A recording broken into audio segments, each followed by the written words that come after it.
How to hide apps on Android. Hiding applications helps keep our private application very safe and our home screen very clean.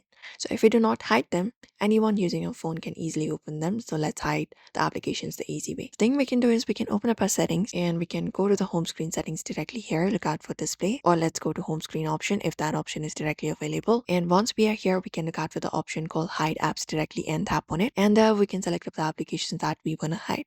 So we can select applications like this and tap on done.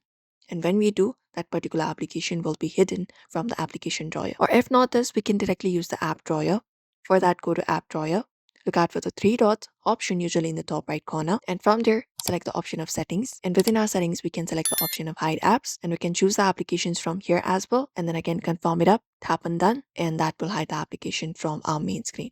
This is possible. And you can also use third-party application if there is no such feature available on all the Androids. You can install Nova Launcher, etc. and hide applications, select apps to hide. It works on all of the Android phones. And the thing is, hidden applications still work in the background. You can open it up directly and even use app lock for extra protection. And that's it. Now we have hidden applications on Android using the very easy methods available on our device itself. So we hope this video was helpful. Ensure to give this video a like and subscribe for more tips and tutorials.